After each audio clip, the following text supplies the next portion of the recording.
आद्या मृत्युंजय के आगे आकर बोली, रुको, मुझे कुछ बात करनी है। मृत्युंजय ऊपर से नीचे तक आद्या को घूरता है, फिर बिना कोई जवाब दिए आगे बढ़ जाता है, लेकिन फिर भी आद्या बोलने लग जाती है, मिस्टर राठौर, मैं जानती हूँ तुमने मुझसे सिर्फ उस थप्पड़ का बदला लेने के लिए तो शादी नहीं की है। फिर दूसरी क्या वजह है? हम तो ठीक से एक दूजे से मिले भी नहीं। और वो वीडियो वो आपको किसने भेजा? उस लड़के से आपका क्या लिंक है? और तुम किस सच की बात कर रहे थे? आद्या ने एक के बाद एक सवालों की झड़ी लगा दी थी मृत्युंजय के आगे, और मृत्युंजय ने उसकी किसी भी बात का कोई भी जवाब न दिया। वो चुपचाप आद्या को इग्नोर करके जा ही रहा था कि आद्या फिर से बोली, मिस्टर राठौर, जब तक आप मेरी बात का जवाब नहीं देते, न तो आप कहीं जाओगे और न मैं कहीं जाऊंगी। आद्या की बात पे मृत्युंजय, जो अपना गुस्सा रोक कर बैठा था, वो बोलता है, क्या पूछना चाहती हो तुम? हाँ, क्या पूछना? क्या तुमको नहीं पता तुम्हारे बारे में, जो अब मेरे आगे भोली बनने का नाटक कर रही हो? अरे तुमसे शादी करने का कोई चाव नहीं चढ़ा था मुझे। तुम जैसी लड़की से कोई शरीफ लड़का तो शादी कर ही नहीं सकता।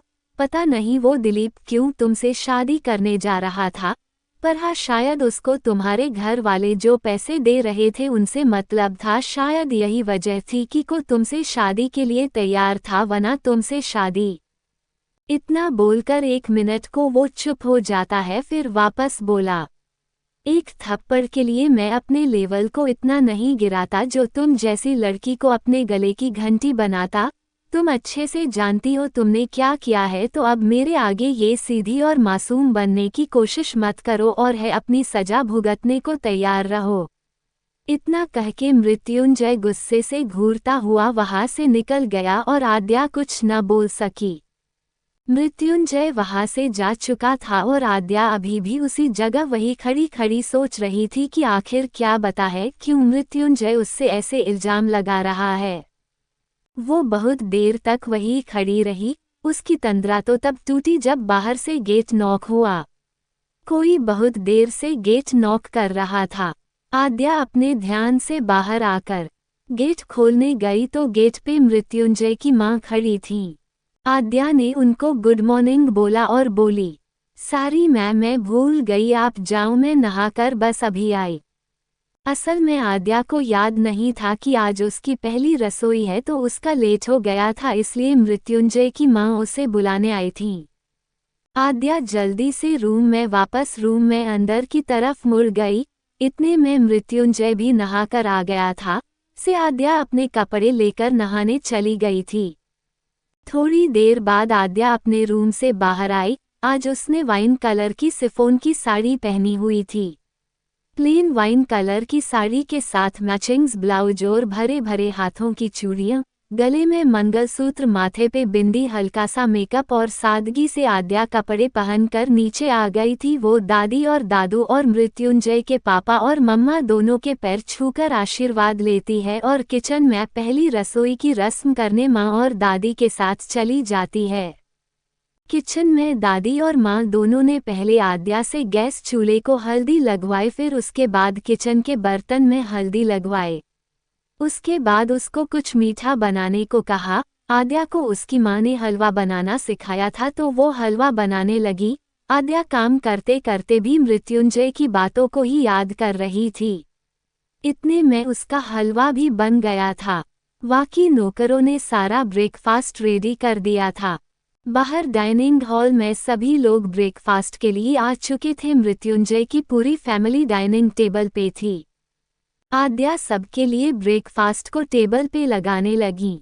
तभी उसकी खन खन करती चूड़ियां की आवाज मृत्युंजय के कानों में पड़ी, पर वो अपना ब्रेकफास्ट करने में बिजी था।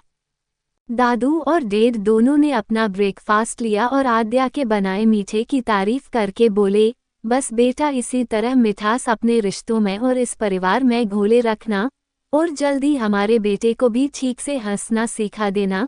दादू ने मृत्युंजय को देखकर कहा, जिस पर मृत्युंजय ने जलती सी कमर आद्या पे डाली, पर कुछ न बोला। आद्या हल्के से मुस्कुरा कर बोली, जी इसके बाद सभी ने आद्या को उसकी पहली रसोई का नेक दिया। डेड और दादू को आज जल्दी जाना था तो वो अपना ब्रेकफास्ट खत्म करके जल्दी निकल गए थे। मृत्युंजय भी निकलने वाला ही था कि उसकी चाची आद्या के हाथों को देखकर बोली, अरे आद्या, तुम्हारे हाथों पे और बाजुओं पे ये इतने गहरे निशान कैसे? और मैंने गौर किया ये तुम्हारी कमर पे भी उतने ही गहरे हैं और ये गर्दन। चाची ने जानबूझकर सबके सामने कहा, जिस पर आद्या सकपका कर मृत्युंजय को देखने लगी। वही चाची मृत्युंजय को देखकर बोली, क्या बात है मृत्युंजय, तुम तो बहुत फास्ट निकले, अपने रिश्ते की शुरुआत बहुत जल्दी कर दी और अपनी बीबी को निशान देकर सबको प्रूव भी दे दिया है। मृत्युंजय चाची को खा जाने वाली नजरों से देखता है और बिना कुछ बोले वहां से चला जाता है। दूसरी दिन आद्या स्वाति से मितली है और बोलती है कि बहुत झेल ली इसकी ज्यादती, अब मैं इसके आते पैसे लौटा दूंगी और उसके बाद उसे तलाक दे दूंगी। और कहाँ से लाएगी तू इतनी बड़ी रकम? जानती है न अच्छे से कि मृत्युंजय ने कितनी बड़ी शर्त रखी है। स्वाति ने थोड़ा गुस्सा होते हुए आद्या से कहा तो आद्या बोली, जानती हूँ बहुत बड़ी रकम है मेरे लिए, और इस रकम को मैं कोई छोटी मोटी नौकरी करके तो नहीं जुटा सकती, आद्या ने दूर देखते हुए कहा। स्वाति बोली, तो फिर कहाँ से लाएगी इतने पैसे?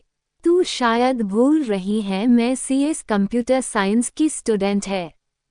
मेरे बाबा ने मेरी पढ़ाई के लिए क्या क्या नहीं किया, मुझे अच्छी से अच्छी कोचिंग्स के लिए कोटा तक भेजा ताकि मैं एक अच्छी ब्रांच और अच्छी कॉलेज से इंजीनियरिंग कर सकूं और अच्छी जगह से कॉलेज करके अच्छी नौकरी कर सकूं।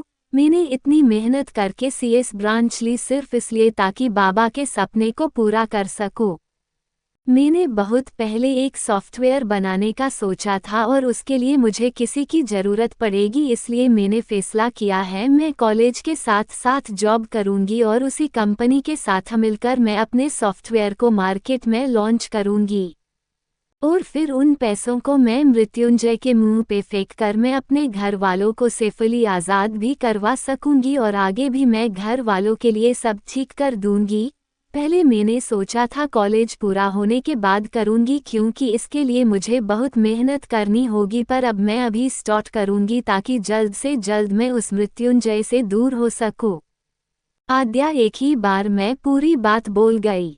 स्वाति बोली, बात तो तेरी ठीक है लेकिन अभी स्टडी के साथ जॉब, फिर उसके साथ पूरी रात सॉफ्टवेयर का काम, बहुत ज़्यादा नहीं हो जाएगा आद्या? ज़्यादा तो होगा पर कोई दूसरा चारा भी नहीं है।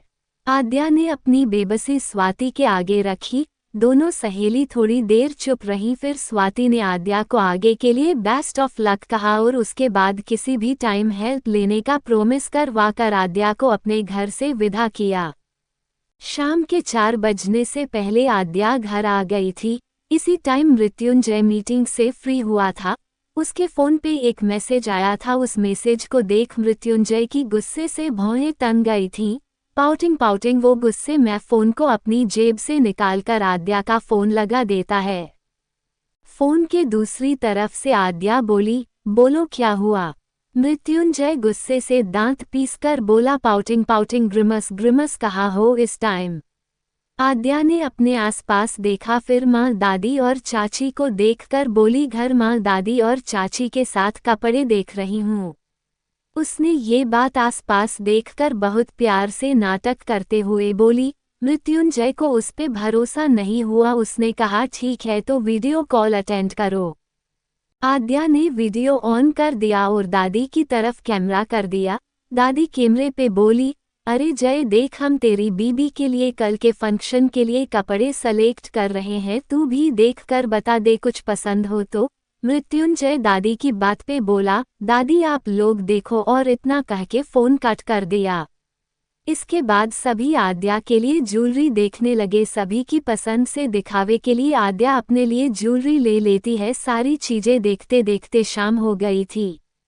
शाम को खाना खाने के बाद जब मृत्युंजय और आद्या अपने रूम में आए तो आद्या अभी चेंज करके बाहर आई थी। उसने इस टाइम एक सिंपल सा सूट पहना हुआ था और बाहर आ गई।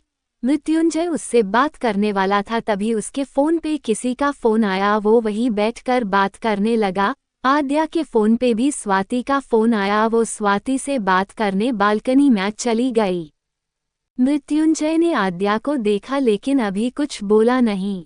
आद्या बालकनी में आकर स्वाति से अपने आगे के प्लान के बारे में बात कर रही थी, साथ ही किसी अच्छी कंपनी में जॉब के बारे में भी बात करने की सोच रही ताकि उसका मकसद पूरा हो सके और जल्दी से जल्दी मृत्युंजय से रिश्ता खत्म करके जा सके अपने घर। आद्या बेफिक्र होकर अपने प्लान के बारे में बात कर रही थी और काफी देर बात करने के बाद उसने फोन काट दिया और फोन काटने के बाद जैसे ही वो अंदर जाने को मुड़ी उसे सामने ही मृत्युंजय खड़ा दिखा।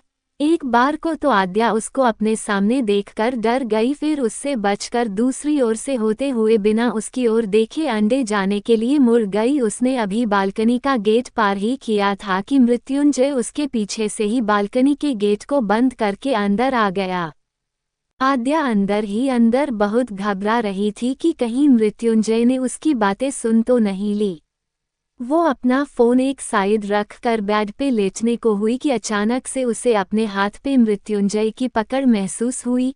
उसने पीछे मुड़कर सवालिया नजरों से उसको देखा और बोली, ये सब क्या है मृत्युंजय? मृत्युंजय उसके चेहरे के पास आया और बोला, तो मिलाए अपने पुराने आशिकों से। आखिर 2 रात की भी दूसरी बर्दाश्त नहीं हुई न तुमसे, जो मेरे पीठ पीछे ही निकल गई। मृत्युंजय ये सब बहुत ज्यादा गुस्से नई दांत पीसकर बोल रहा था, पाउटिंग। आद्या उसकी बातों को बीच में ही काट कर बोली, तुम कभी अच्छा नहीं सोच सकते ना, और नहीं कभी अच्छा बोलोगे। दिमाग के साथ साथ जुबान में भी गंदगी भरी हुई है ना, और तुम्हारे दिमाग का गोबर यही सब सिग्नल तो देगा ही। आद्या ने गुस्से में व्यंग से कहा, स्मर्क पाउटिंग।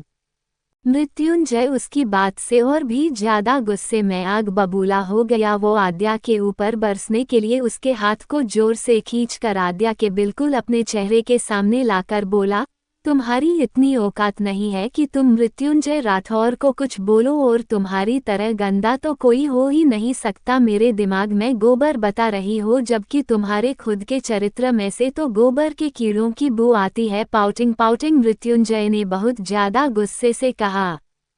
वो आद्या की कमर को पकड़कर बोला, इसी क्या तलब है तुम्हारे शरीर को, जो कुछ दिन भी दूरी नहीं सह पाई और निकल गई तुरंत अपने किसी अयाश आशिक से मिलने। Pouting smirk. मृत्युंजय की इस बात ले आद्या को बहुत गुस्सा आया। वो मृत्युंजय से दूर होने की कोशिश करने लगी, पर मृत्युंजय की पकड़ बहुत टाइट थी। उससे दूर होने की कोशिश करते हुए आद्या बोली, होते कौन हो तुम मेरे ऊपर इस तरीके के इल्जाम लगाने वाले, और होते कौन हो तुम मेरी लाइफ कंट्रोल करने वाले? मेरे ऊपर अंगुली उठने का हक किसने दिया तुमको? मेरे चरित्र को डिफाइन करने वाले तुम कौन है? आद्या बहुत ज्यादा गुस्से से दांत पीसकर बोली। Pouting smirk ग्रिमस। आद्या की बात सुनकर मृत्युंजय भी उसी गुस्से में आद्या को और भी ज्यादा टाइट पकड़कर दीवार के सहारे ले गया और बोला, मैं कौन हूँ तुमको अभी बताता हूँ, मेरा क्या हक है ये भी देखो। इतना कहके मृत्युंजय ने आद्या के नर्म गुलाबी होंठों को देखा, जी गुस्से से और भी ज्यादा गुलाबी हो गए थे। मृत्युंजय ने एक नज़र देखा और फिर अपने सख्त होंठों को आद्या के नर्म होंठों के ऊपर रख दिए। मृत्युंजय आद्या को डीप किश करने लगा। आद्या उससे दूर होने की कोशिश करने लगी तो मृत्युंजय ने किश करते उसके दोनों हाथों को पकड़ लिया था।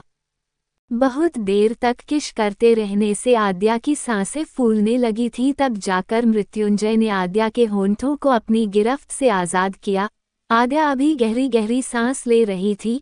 मृत्युंजय उसके कान के पास आकर बहुत ही धीमी मगर कर्कश आवाज में बोल, अब अच्छे से समझ में आ गया होगा कि मैं क्या हूँ और मेरे क्या क्या हक है और मैं क्या क्या कर सकता हूँ।